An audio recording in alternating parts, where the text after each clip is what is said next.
Yeah, oh, that's where, yeah, okay. All right. You ready? Yeah, Ms. Joyner's going to introduce.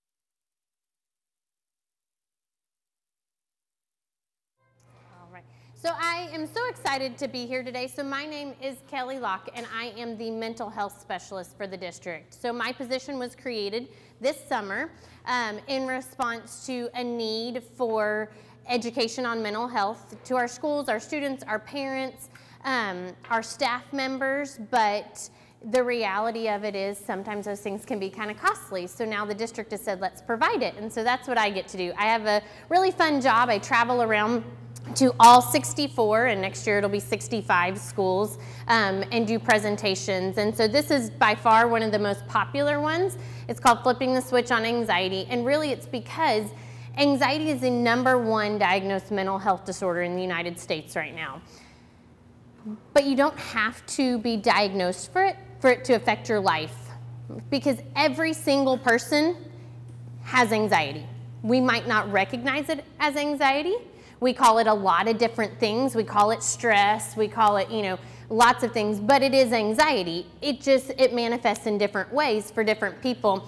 So we're going to talk about the newest research on how to approach anxiety, and, what to do about it. Because there's a lot of stuff out there. If you look on the internet and it'll say, do these 5 steps and your anxiety will be cured. And it's like, well, someone with anxiety, it really struggles with it, are going to do those 5 things, and more than likely they're not going to work. And then what does that do? It kicks up people's anxiety. So we're going to talk about, you have to pinpoint the part of the brain that's producing the anxiety, and you have to match your interventions to that part of the brain. If you don't, you could be doing really great things, but it might not be touching that anxiety. So we'll get into it. So a little bit of background about me. So I am an LPC, but I'm also a school counselor, and I've been a school counselor at all grade levels, from seniors in high school all the way down to pre-K. So I've seen a lot of stuff. And then I'm also a national counselor, and then I have done advanced coursework in anxiety. And so we'll talk about some of those things. But this presentation is not to diagnose people, because again, what we talked about, the things that you have to qualify or look at, the symptoms you have to get a diagnosis, is pretty extensive. It's over time, but we know anxiety affects people that will never get a diagnosis. It affects my life, and trust me, I've looked in the DSM and I don't qualify for the diagnosis, but it does affect my life and I have to be aware of it. So self-awareness is a big key in anxiety. So these are some just quotes that kind of stand out right now. So privileged youth are among the most emotionally distressed young people in America. They are incredibly anxious and perfectionistic, and that is increasing more and more every year. And it's so hard to be the people that are told, you have a good life, you should appreciate it, there's nothing that should stress you out. And then that makes it even worse, and it compounds on it, because they're saying, I have a good life, why do I feel this way? And, so it just makes it worse. And then, again, anxiety is easy to dismiss, because what causes anxiety for me is not going to cause anxiety for the next person. So we say things like, it's not that big a deal, get over it, because it doesn't make sense to us in our mind. So we have to be careful of that, because just because it doesn't make sense to us doesn't mean it's not causing anxiety for someone else. But as a parent, it can kick up our own anxiety when our child presents it to us and we don't have a solution in how to fix it. And so the easiest thing to do is just hope and pray, like, why don't you just get over it? Because if they got over it, then you're there, your child is taken care of. So sometimes we say that just out of our own anxiety, going, I can't fix this for you right now, so it would be really great if you just got over it, right? So we just have to be careful going in that. So here's kind of the picture of anxiety. This is what it looks like, and this is what is going on in people's thoughts with anxiety. And then this is what we're really able to communicate. So kids and even adults tend to shut down because if they were to talk, it wouldn't make sense. And they can't communicate it to you. And it's a lot of I don't knows and, you know, because they just can't find the words to express it. So I love this picture. It kind of lets us see what it looks like, you know. And so that's why a lot of people will go into just shutting down instead of trying to be open and talking about it because they can't really explain it to others. They can't find the words to explain it. Some kids have described it to me as like a tornado of thoughts. They have all these thoughts spinning in their head, and an adult wants them to talk, and they don't know how to pull that one thought out to be able to say it to you. So a lot of times they just shut down, and kids with anxiety get labeled as defiant quite often because we want them to say something, and it looks like they're refusing to say it, but it's not. It's just they cannot physically come up with the words to say it. And so fear and anxiety, this is where it kind of gets people understand what they're afraid of, but really the deep bottom line part of anxiety is fear. We just don't ever really dig down deep to see that. So, and it produces these same physical reactions. Some of those fears aren't valid, but for instance, if there was a snake and it came into the room and I took off running, which I would, you would go, oh, that makes sense. There's a snake, she's afraid, she's gonna leave. But when you're dealing with anxiety, you have those same feelings going on as if a snake came in the room. But if I just took off and left and you couldn't figure out why, people would be like, that's weird. Why is she just running out of a classroom or this, you know, college and career center? Why is she just leaving a situation? Because it just doesn't make sense to us. And we can't see what it is that the other person is going through. And so it is. Anxiety is just, it's the absence of imminent peril, but it's the same feelings as fear, you know, if you can kind of equate it to that. So when we look at anxiety, a lot of the old things that you would do for anxiety only addressed amygdala-based anxiety. And we'll talk about two parts of the brain. So you've got your amygdala and your cortex. And amygdala-based anxiety is really a small portion of anxiety. So a lot of the things that we do just to calm ourselves, that's calming the amygdala, but we're not going and tackling the cortex, which is our thoughts behind it. So that will come right back. That anxiety is going to come right back. We might calm ourselves in the moment, but it will, you know, return if we don't deal with those thoughts. So the amygdala is a fabulous part of our brain. It has kept us alive for a really long time because it's a part of your brain that senses danger even before we really think. So cortex is the thinking part, but think about it. When you're driving down the road and you kind of see something out of the corner of your eye and you can slam on your brakes or you swerve and you avoid an accident, that is your amygdala saving your life. So it is a good thing, but it can be wrong. And so as adults, where we have a fully developed prefrontal cortex, kids do not. It's not fully developed until the age of 25. So where we can get that anxiety in our amygdala and then our cortex talks it down, kids can't do that. So if you think about it, it's like when we walk into a dark room and there's kind of a shadow and you jump. That is your amygdala reacting, putting your body into fight, flight, or freeze. But an adult will say, oh, that's a coat hanging up. I don't have to be afraid. But kids don't always have that connection, you know? And if they've already taken off and ran out of the room, they're not going back in to see that there's a coat. So if that makes sense on how it is. So sometimes we have to be the one to walk kids through and kind of be their cortex for them because it's not developed. So again, there's two types. There's amygdala-based. That's the physical experience to it, the anxiety. That is what you feel in your body. So you feel it in your stomach. It's kind of that, people will describe it as nervousness. Sometimes you get hot in your neck. Your ears get hot. All of those are physical reactions. That's your amygdala-based, okay? And then you've got your cortex-based, which is your thinking. This is the one that gets forgotten about, but it causes the most amount of anxiety in people.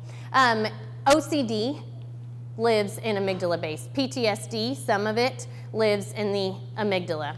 But then you've got your negative anticipation or your worry or your thoughts. That's your cortex-based. So the majority of people are going to deal with both. Predominantly cortex-based anxiety. So the cortex, it is constantly trying to make sense of the world and trying to find explanations for things. That's like, if you guys can hear the humming, your cortex is kind of in the back of your mind, told yourself that it's an air conditioning, that there's nothing to be afraid of. But if you hear a noise that you don't know what it is, sometimes you feel a little uneasy, right? Because you can't make a connection to that. And that's our cortex trying to figure out what's going on in our world. What are we feeling? What are we sensing? And a lot of people believe that their memory is like a video camera, and it's not. And really, coming to that realization can be a good thing, especially like thinking of relationships and marriage. Because for me, in my marriage, it changed because when I would have arguments with my husband, I had to realize my memory is not 100% accurate. So when I remember something and he remembers something, we're both wrong, and it's somewhere in the middle. Because our cortex can add things to memories that don't exist. So here's an example. What do you see there? Pac-Man? Someone said triangle? Mm-hmm. So it really is 3 Pac-Man type figures. There's no triangle there. But your cortex is looking at it and it says, hey, I know that shape. What is it? And so it inserts a triangle, right? There's no triangle that exists. So that happens in daily interactions all the time. That's why sometimes your child comes home and says, my teacher yelled at me. And you contact the teacher and the teacher's like, I didn't yell at them. But their perception of what happened, their cortex inserted, yes, I was yelled at. So it's somewhere in the middle of anyone's memory. So 2 people remembering something and having a discussion about something, you're both wrong, it's somewhere in the middle. And like I said, that realization changed my marriage because I was like, oh, but then I had to convince my husband that he's not 100% right too. We're getting there, right? So, but just realize that, because sometimes we're like, I know what happened. I know, and you know, if you've dealt with girls, I know she gave me a dirty look. That comes up all the time, and it'll kick up anxiety in girls. She did give me a dirty look, or she did, and it's really just an interpretation that we brought, you know, because a lot of times it was like, oh, well, if you talk to the other person, they're like, no, I was trying to hold in a sneeze or something crazy. You know, it just doesn't match. They weren't really giving the dirty look. So here's what it looks like for your cortex to produce anxiety. So pessimistic tendencies produces anxiety. So those people who are negative all the time, you know, if you give them $100, they're like, well, should have been 200, you know, or if it's the sun is shining, and they're like, it's too hot, I don't like it above 78 degrees. You know, and you're like, oh my gosh, just find something good in this situation, and they can't, because their brain goes to the negative and not to the positive. So that produces anxiety there. And we have 70,000 thoughts a day. I don't know how they come up with that figure, but I always think that mine is more than that. I think I have like 100,000 thoughts a day, but somebody said 70,000 thoughts. And studied it somehow. So if you have a tendency to be pessimistic, that is a really dark world, because you're not seeing the good in everything. And so when you watch the news and it's just like, this world is falling apart, everything's horrible, you know, and you tend to go down that path of everything is bad. And that also can happen with worry. So again, those 70,000 thoughts, if those are consumed with worry, you're just living in the what ifs. Well, what if this, or what if that, or what if this happens? And a lot of times we waste so much time on this worry and the what ifs. And it's just gonna happen one way, right? A situation more likely, it's just gonna happen one way, but we try to go what ifs. But people can live as high functioning anxiety and worry, and they look really good because they're very good planners. And so some people like that. You know, employers really like those who can plan and live in the what ifs, but it's the internal struggle that person has to always think of every situation that it might go wrong. So, and then those who hold on to thoughts or behaviors, if you've ever had a conversation and you think you've talked through it, you get to the end and then it's like you're right back at the beginning. And you're like, oh, really? And they're right back to that thought or behavior. Whatever it is, they're holding on to that. Whether it's my teacher didn't like me, I have no friends at school, whatever it is, you feel like as a parent, I have walked them through it, and then now you're right back to the front. It's like their anxiety is keeping them from finding a solution to it. They don't want to find a solution because then that opens up a whole other problem. So they'll just stick with those thoughts or behaviors. And then there's the perfectionism, which is growing like crazy. So there was a 20-year study done, and it looked at what types of perfectionism. So self-inflicted perfectionism over those 20 years, and it was a 1996 to a 2000, would have been 20 years, to a 2016 study. And so socially prescribed anxiety rose by about 10%. So what we put on ourselves, about 10%. What we put on other people was about 13 to 15%, but socially prescribed anxiety, what we think society expects of us, rose by 33%. What has happened in that time in our world? Social media. Yeah. And when we talk to kids, they will talk about how much anxiety is caused by social media, and yet they can't stop it. Because that creates anxiety, but it's just putting them into anxiety and depression. And the two biggest culprits of that are Instagram and Snapchat. So there was all of this analysis that was done about all different social medias and whether it brings you happiness or brings you down, then anxiety and depression. And Snapchat and Instagram, there wasn't any positives that could be derived from there. What are the connections? What is it bringing to your life? And it was, and if you think about it, they're created that way because what Instagram does is it creates this perfect idea of what people look like. I mean, we have girls that get up, even in junior high, they get up and they go get ready. They get back in bed, pull their covers up, take a picture, and post on Instagram, just woke up this way, and that's what kids are looking at, and they're going, oh, she's so pretty, and that's how she woke up? Like, I don't wake up like that. I have drool, and immediately it's coming down on yourself. And then for Snapchat, if you think about the streaks that were created, streaks will really cause anxiety in kids to the point where they will give their password to 5 other kids when they go on vacation to keep their streak going.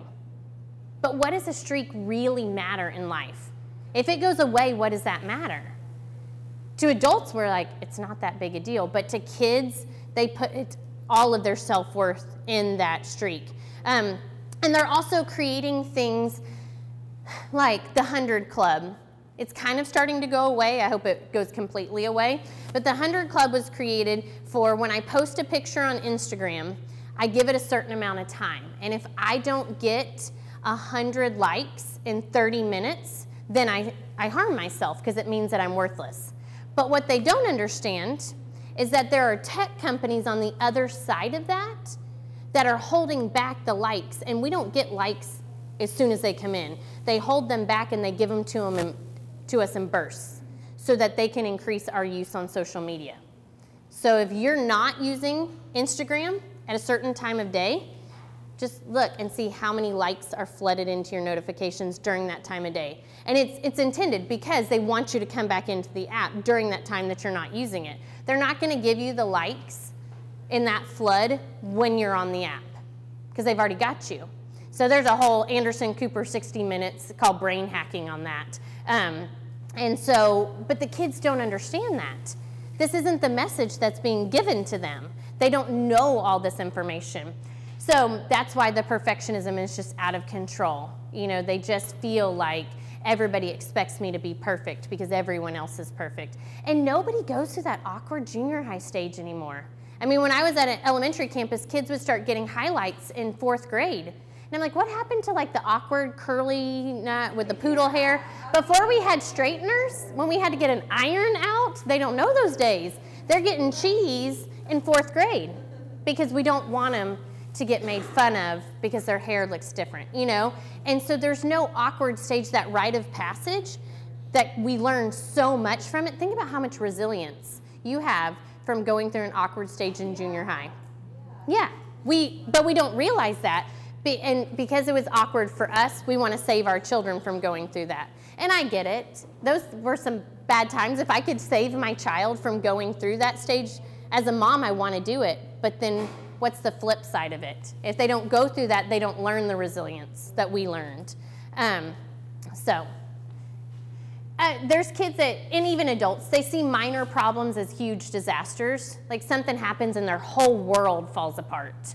And this is happening more and more in kids because if you think about it, if we think about we all have like a jar of how much stress we can handle. But for us in high school, our jar was almost completely empty. So the normal high school life, we had a full jar to fill it up. Kids nowadays, that social media and the constant news reels and all of those, it's filling their jar up already. So when the teachers are asking them to do normal high school life, they're like, I can't handle this.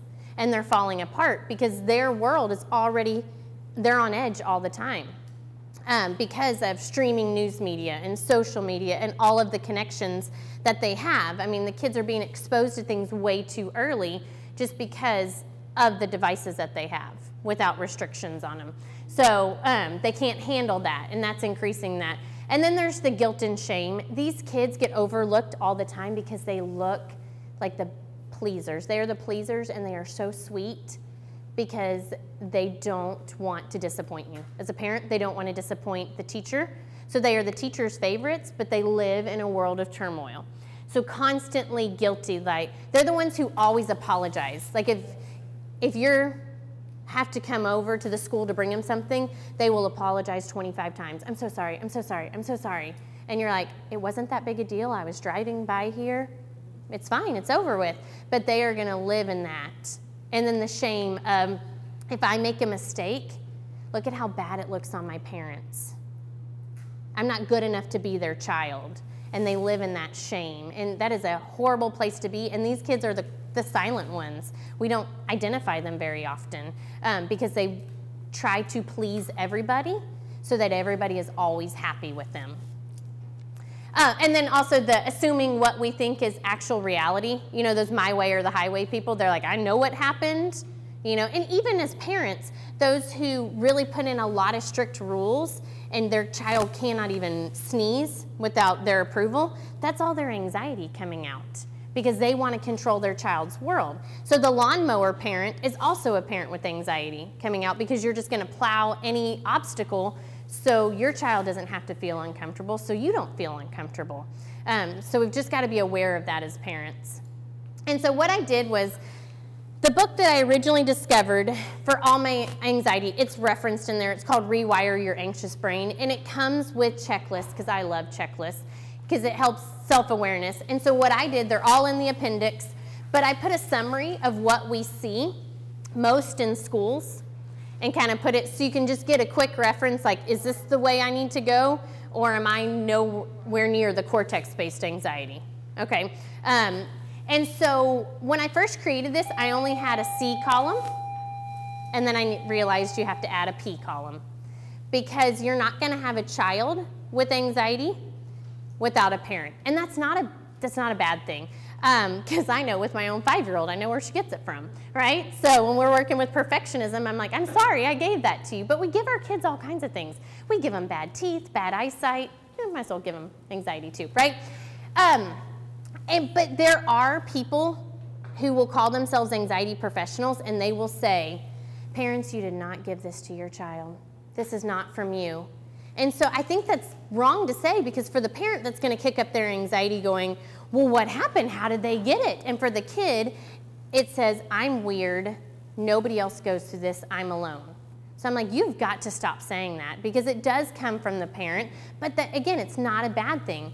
It's just who we are. But also, we don't realize how many coping skills we've developed and we forget to teach them to our kids. So we might be someone who struggled with anxiety, but we figured it out and that's our normal life, so we forget to tell our kids. I used to feel that way too, and this is what I did to overcome it. So it's not a bad thing. And it's opened up a lot of conversations for my 5-year-old, you know, and we'll talk about her nervous tummy. We haven't called it anxiety, but I just call it her nervous tummy. And she's like, do you ever have this? I'm like, yeah, I've had it before. You know, or when she gets in trouble, she'll say, did you ever get in trouble like this? It's that guilt and shame coming in because she's feeling like she's the worst person because she did a normal 5-year-old thing to get in trouble. you know, and so it opens up a lot of conversations. I've had these feelings before, and this is what I did for them. So it's okay to sit down. If you're going to have your child do these checklists, sit down with them and talk about, yeah, this is where my anxiety's coming from, and this is what kicks it up for me. Like being late, oh, that'll shoot my anxiety through the roof, right? I hate being late, and I will just like drive like a maniac if I'm going to be late. Well, that's anxiety.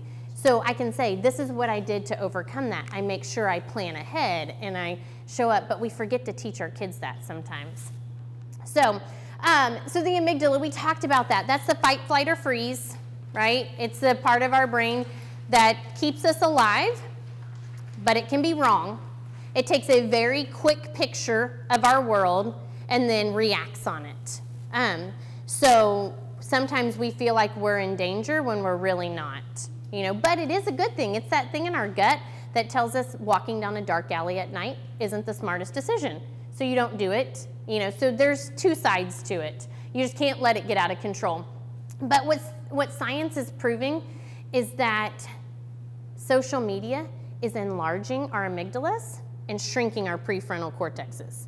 So our prefrontal cortexes are attention, decision-making, self-control area of the brain. It's the rational part of our brain. And social media has actually caused adult brains to regress backwards. And if you think about it, there's some people you'll see who you were friends with and you're like, they have not left high school. They got stuck in that teenage brain. Maybe they grew up a little bit, but then if they are constantly on social media, it's regressing that. So that is kind of crazy. The first iPhone came out in 2007.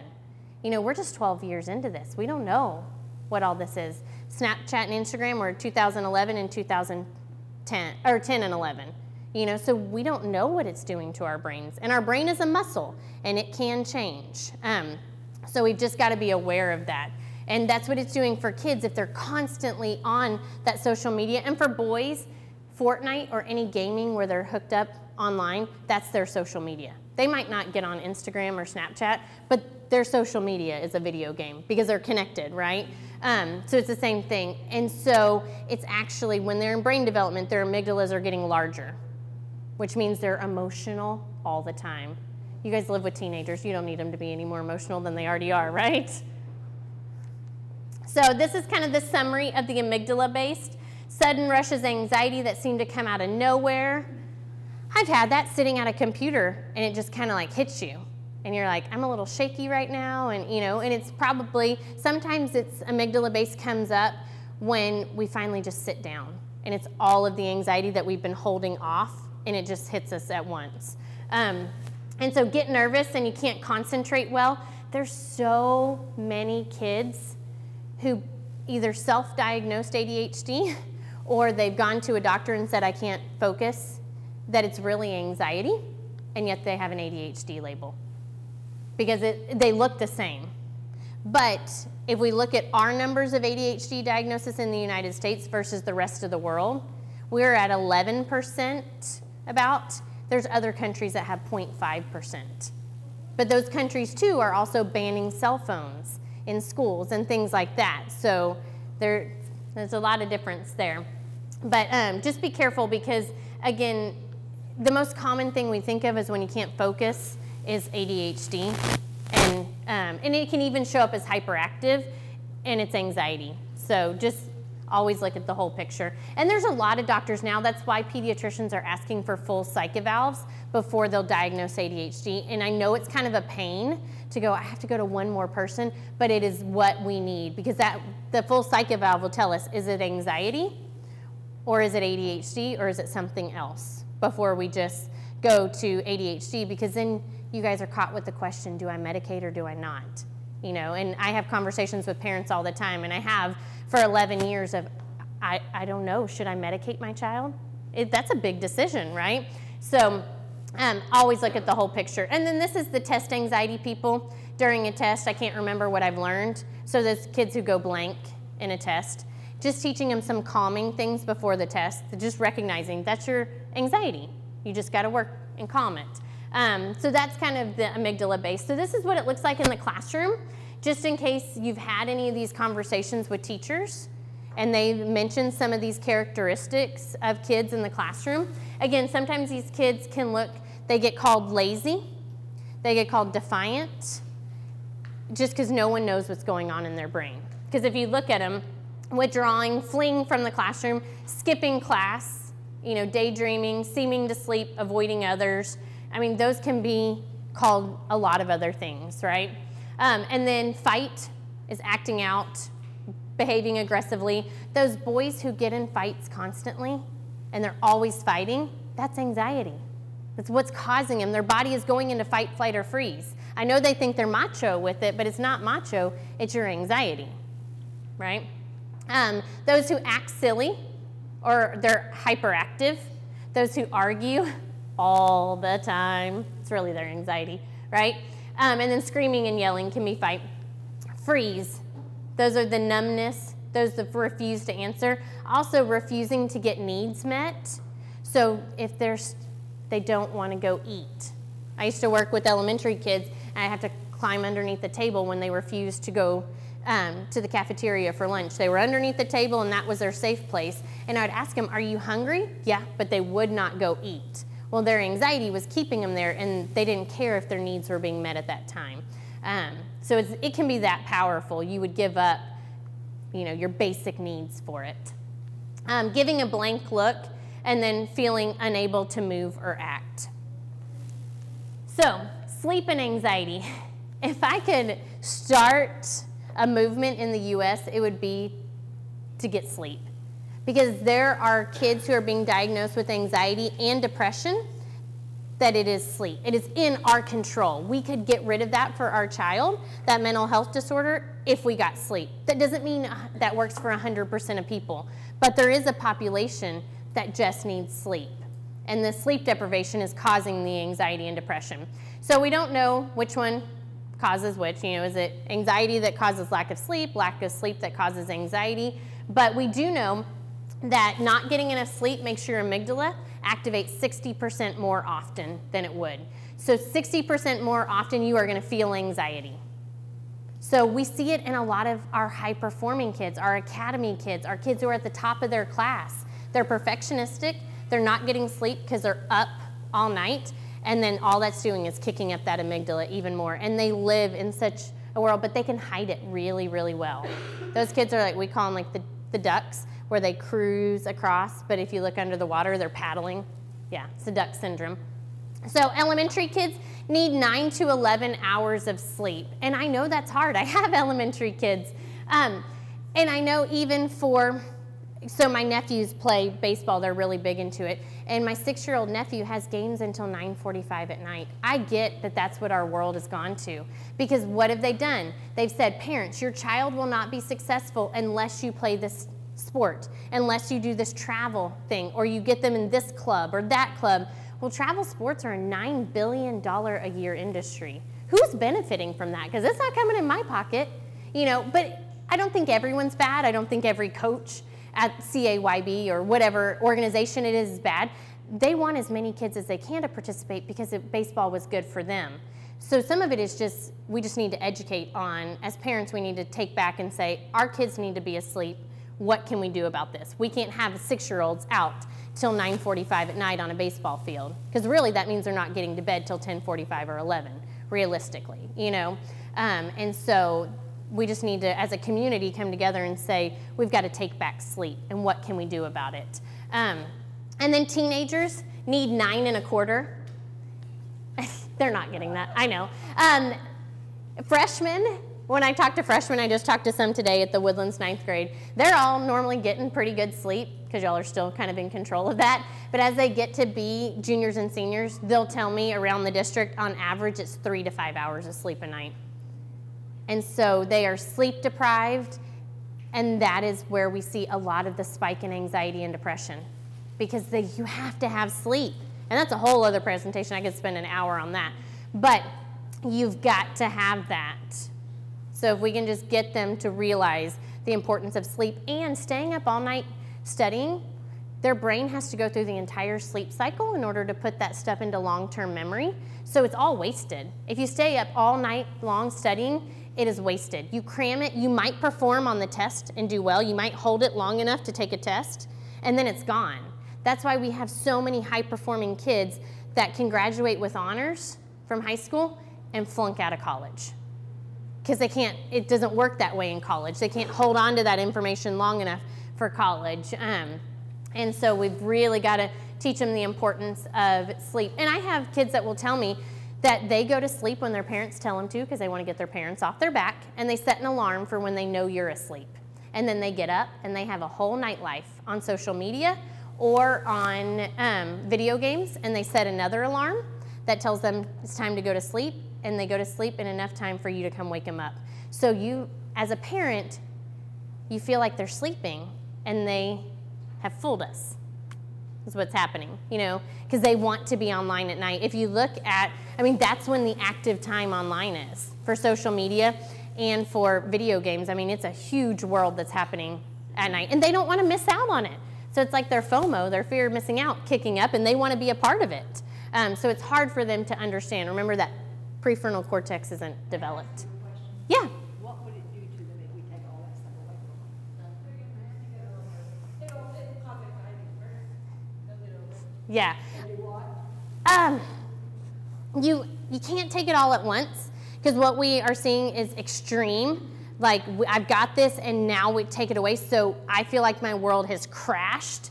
And then we've seen extreme behaviors because of that, even to the point of harming themselves just because that technology is taken away.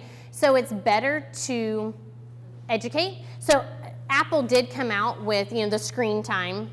So it's better to take the data on the screen time, and you can put it in, or even the battery usage on the phone. That'll tell you what percentage of their battery is used on what apps, and then talk about it. Do you think it's healthy for you to be on, you know, 7 hours a day on all of that? So it's better to have the conversations and then step them down, you know, and then ultimately we've got to take back control. And we don't look at that. I have parents who say, my kid says I cannot have their phone. And I say, who pays that bill? And they're like, but they said I can't have it.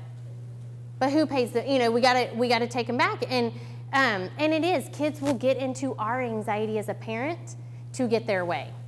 And they tap into that and make us feel like worthless parents, so it kicks up our anxiety. So it's all kind of intertwined in that. But would we let them drive 100 miles an hour down the freeway and just say, you know, well, they say they're not going to stop? No, someone would be taking some car keys, right? So it's kind of that same thing. But it's not easy, and they will fight you on it until they realize you have to get them over that hump. And it is an addict. If you think about dealing with an addict will fight you on it and say some really mean things if you took away their drug. But eventually they will detox off of it. So if you want some books on it, there is Glow Kids. It's not in this presentation, but Glow Kids is a really great thing. And I've heard of parents who assign a book report for their kid if they want to be on social media or any kind of device. They have to read the first 2 chapters of Glow Kids and write a report. And there have been times where boys have actually handed over a gaming system and said, never mind. Doesn't happen every time, but there have been those. So that book is pretty powerful. There's always, there's another one, and I'm coming out of the shot, sorry. Yeah, like GLOW. There's also this one here called Reset Your Child's Brain. And it's a 4-week plan to essentially detox off of screens. And it is talking about electronic screen syndrome. So when we look at it, and we'll talk further at the next Lunch and Learn that I do, it's on strong-willed kids, but I want to also look at comparing what we think of a strong-willed kid and what a kid who has electronic screen syndrome look like, and we might be looking at it wrong, because a lot of it is the behaviors that we're seeing is really connected to electronics versus the traditional strong-willed kid. So we'll have a whole discussion on that next time. But we know all the things that lack of sleep can lead to. They can also just create medical problems for you. I mean, it lowers your immune system, so you can have medical issues just due to lack of sleep, not just what's happening to the brain. So a couple things to remember: not all fear is bad, because sometimes we're like, I want to get rid of every bit of anxiety, right? But that's not life. You're going to have anxiety, and sometimes it pushes you to accomplish some really great things. So there are healthy levels of anxiety, And if you have a fear of flying, but you never have to get on an airplane, you don't have to tackle that. But if you have to get on an airplane for your career and it's once a week, you need to address that anxiety. So sometimes there'll be one situation that pops up and a kid really struggles with it, and a parent will just, you know, it's what we want to do. We want to fix it for our kid, but they're never really going to face that problem again. So just look at how long is it going to affect their life. So, and it's not the event that causes the anxiety, but our reaction to it. So sometimes, again, we tell our kids that's not that big of a deal, but you just got to remember back to your life in junior high and a friend saying, I don't want to be friends with you, that crushes you, right? Because that your whole world is your friends in junior high and high school, so you don't really know how to deal with it. Even though as adults we can see the big picture, they can't. So we really have to be careful, even though in our heads we might be going like, she's going to date like 5 other guys. Why is it a big deal to, you know, have her first heartbreak, or this kid, I'm glad she broke up with them. You know, sometimes we have those conversations in our head, but we just can't say it to our kid. And the biggest thing is do not remove the child from whatever is causing the anxiety. So often we want to take them with us and say, I can calm you, I can do it. I have parents who say, my kid has too much anxiety to go to school. So they wake up every morning and they tell me no. And the problem with that is you are their coping skill. They are not learning to regulate on their own. They are using you to regulate. And so I also had it working in the elementary school where parents would tell me, like, we got to car rider line and they threw a fit, and so we just kept on driving. The problem with that is you are creating pathways in their brain that tell them when you feel uncomfortable, you need to run. So you are telling them that their coping skill is flight. And so they will always do that, whether it's they're running home from college and back home and, you know, want to leave it, or they're leaving relationships over and over and over again the second it gets tough. You know, they'll always go to flight. So we just have to be real careful. And if you think about it like this, can you make tea in cold water? Not cold brew. I know y'all are thinking that. Not cold brew, but traditional tea. Can you make it in cold water? No, you have to make it in hot water. And I bet you that tea bag is really uncomfortable when it's sitting in that hot water. But does something beautiful come out of it? Yeah, once it goes through that whole process and comes down on the other end, tea comes and it's very beautiful. So that's what it is. We have to sit in that anxiety and go through the whole part of it to teach ourselves this is not an issue that I should be nervous about. It's kind of like dating. You are really nervous on that first date. And you are like shaking. I mean, it's everything. You are nervous. But the more you go on dates, the less nervous you are, right? So that's the same situation, same idea that we're dealing with anxiety. But so often, the second a kid feels uncomfortable in a class, a parent says, oh, schedule change, I'm pulling you out of it. You know, and all we're doing is teaching them to run. So you've got to be really careful. Or if it's a sport, well, I feel uncomfortable doing that. So then I'll just cancel it. We don't have to go anymore. You don't have to feel uncomfortable. But that's kind of what our society has created. Like, if you feel uncomfortable in a situation, like it's wrong, right? I went to get a massage the other day, and I walked in to fill out the paperwork, and they were like, you need to go sit down and start relaxing. And I was like, you're right. I can't even stand up and be bothered to stand up to fill my paperwork out at the counter. I do need to sit down. I do need to relax, right? So it's kind of what our world is doing. It's all about comfort. And so we say that discomfort is wrong. And it's not. We're going to have situations that are uncomfortable. Going into a difficult situation and talking to your boss is uncomfortable. But you got to do it and you learn from it. But we have kids that can't talk to a teacher. If they have a problem with a teacher, their parent goes in and schedules a meeting and they handle it all for them so that the kid never has to feel uncomfortable. But how does that translate to college when you're not there, or to even work environment? And it's not that it's a bad thing. It all comes out of love. Like, we love our children. That's why we want to help them. But we have to watch how much help are we giving, and what does it look like for the future. So what can we do about it?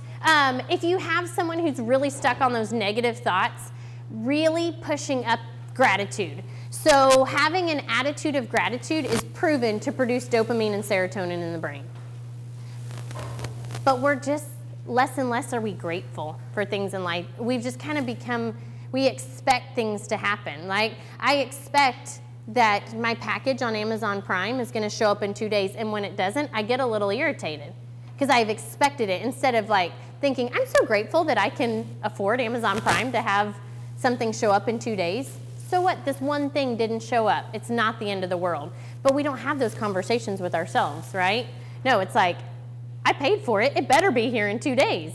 I have gone down that road, so I can just confess my sins to you guys, right?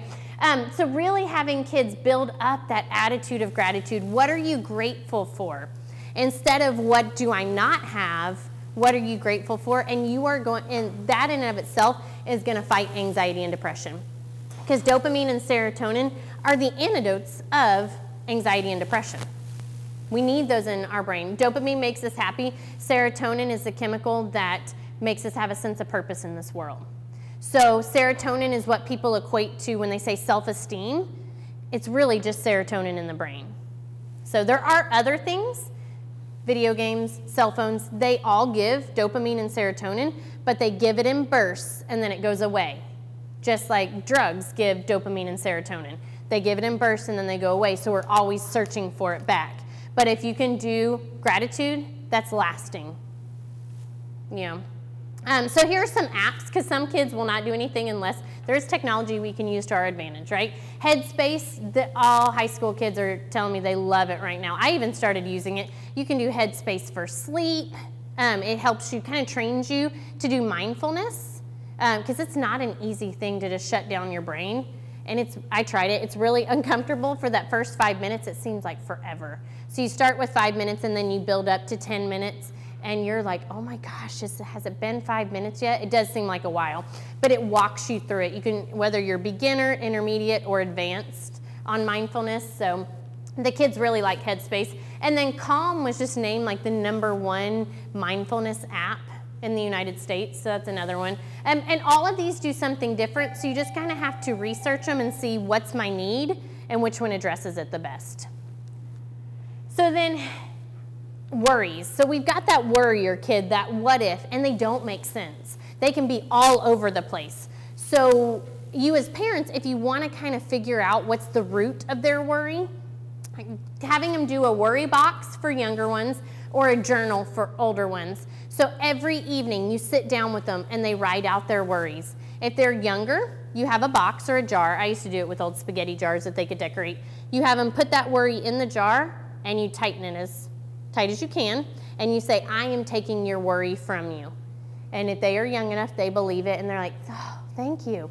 Even 4th graders will believe it, because they want someone to take that worry from them. They don't want to carry that load.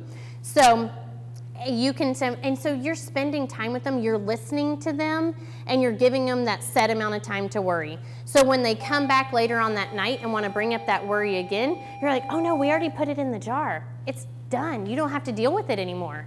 And you stop them in a loving way. You stop them from perseverating on that worry, right? But it's in a loving way. You're not saying get over it, but you're saying we've already dealt with that. We're good. So for older kids, you can do that in a journal. And it also trains their brain as to what time of day they worry, because your brain can be trained to that. That's what the tech companies know. Our brains can be trained for things, right? And then, so what we're trying to do is replace thoughts, because some people will think they beat themselves up that they even had a thought. I shouldn't have had that thought, but we can't control our thoughts. We have so many of them coming in, and people can put thoughts in our heads. Like, for instance, if I say, stop thinking about pink elephants. Some of y'all are thinking about pink elephants, and you have a very vivid picture. You did not think today you would think about pink elephants, but I put that thought into your head. So we can't beat ourselves up about the thoughts we have, because they're going to come from all over the place. All we can do is replace them. So we can work on telling ourselves to stop.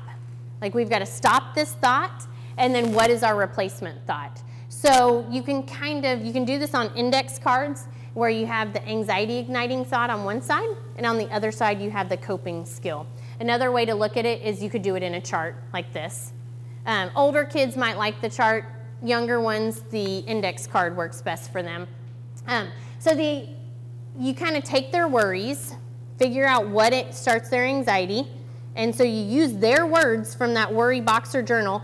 Then you look here, here's the anxiety, and now I give them a coping thought to replace it. So we can train our brains. Our brain works on survival of the busiest. Whatever we think on the most is going to survive, and whatever we think on the least will die away. So if you think about it, how long can you think of a worry? I mean, some people can hold on to that all day, several days. So if you can train your brain to hold on to a worry, you can train it to hold on to a coping thought. It's whatever we think on the most. And so some of these that are common, you know, something's going to go wrong, I can feel it, you know, and just saying, I don't know what's going to happen. These things have been wrong before. But you know those people that are like, something's going to go wrong, I know what's going to happen, but they have no evidence to support that, right? But they'll kick up their anxiety. I must be the best at all I do.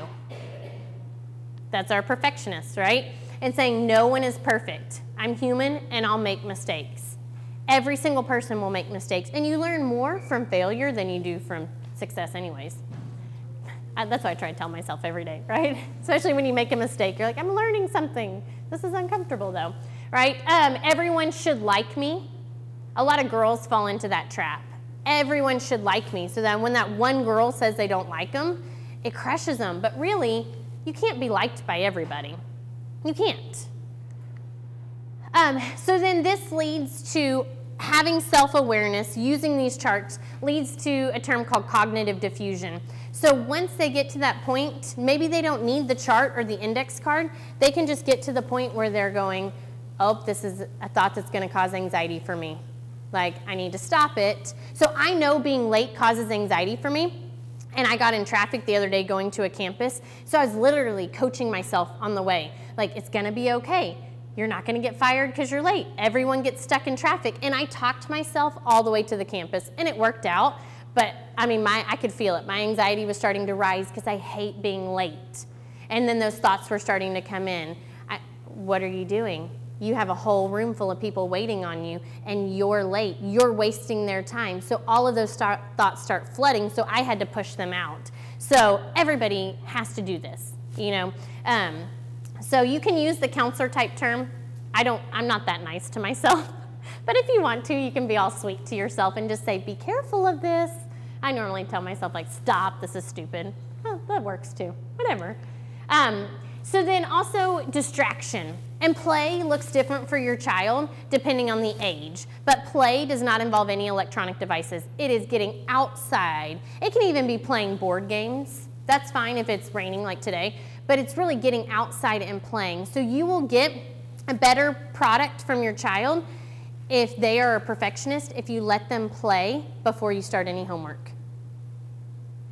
So getting them outside and playing, it's going to cut down on that fight. Where I talk with parents and they're like, it takes us 3 hours to get through homework because it is a constant fight. More than likely it's a perfectionist or some type, because even perfectionists can look like the kids who tear up the work, who refuse to do it. That's their perfectionism. They're afraid to start it, right? And so whatever you give circuitry to or whatever you give your attention to, that creates your circuitry. So just remember, whatever I'm attending to, whatever thoughts I've got in my head, those are the ones that's going to create the circuits in my brain. For your worriers, you can also replace worry with planning. And this is where you've got to use a little bit of tough love. If we have talked about it, we've made a plan, and you still want to bring it up again, you have to say, no, I'm done talking about it. We've made a plan. We have to move on.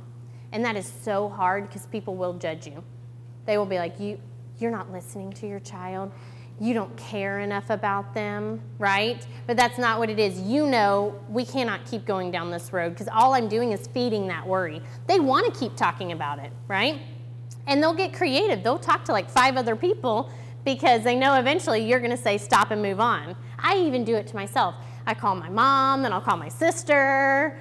I don't ever really call my dad because he's one of the stop and move on people. And I'm like, I don't want to hear it. I want you to tell me, you know, right now that, yes, that's bad. So make sure if you're in that worry and you're making that plan that you add it in there. What do I do when it doesn't go my way? Because if not, it won't go their way and they'll fall apart. And I've had that happen before with kids. And I'm like, oh, I'm so sorry. You know, kids at school, I'm like, oops. So make sure you add that in. Mindfulness is a huge thing. It's not anything new. It's been around for years. It's just bringing us back to a time when we weren't constantly going. And it's bringing a time where we can stop our thoughts and we can just be present in the moment. That's all mindfulness is. You can get different workbooks. You can use those apps. There's cards you can get. There's so much on mindfulness right now. I wish I would have been the one to rename it because you're making a lot of money, right? But it's the same thing. It's been around. And then yoga, bringing yoga back in. There's tons of cosmic kids yoga or things, or even just if you have a teenager doing yoga, going to a studio or doing it at home with them. But that's just, you can't really be too caught up in your thoughts when you're doing yoga or you will fall on your face. So it really forces you to focus on what you're doing so the thoughts don't get in that much. So resiliency, it is the #1 way to fight anxiety. The only way you can build resiliency is if you struggle. So if we never let our kids struggle, they don't build resiliency, and when we're not around, they will fall apart because we're the ones that are keeping them going. And that's hard. It goes against everything you are as a parent because you don't want to see them struggle, right? It's out of love. So for the amygdala exposure, we talked about that. You can't take them out of it. Exposure. And if you can think about it this way, if someone has a fear of dogs, maybe they've been bitten, they have to be brought through where they have a little puppy and everything is okay. And then they move on to bigger dogs. Same thing if you've been in a car accident, you just got to get in the car. Then you have to exit the freeway where you got in that accident, and it's exposure and it's baby steps. If you feel like it's too intense, because there are people with cars, you can't just get behind a wheel when you're really anxious. So if it feels like it's a situation like that and it might be unsafe, or you're like, I don't know how to guide my kid through it, look for a therapist. It's a cognitive behavioral therapist, so they practice CBT, and they can walk your child through it and teach you how to walk your child through it as well. Because there's some situations that are a little hard to tackle that are causing that amygdala-based anxiety in the PTSD. But it will be uncomfortable, but then it will subside. And if we don't have them go through it, it will make it worse the next time. So if you think it's bad now, it's gonna get worse, okay? Here's a video on YouTube. It's called Calm Down and Release the Amygdala.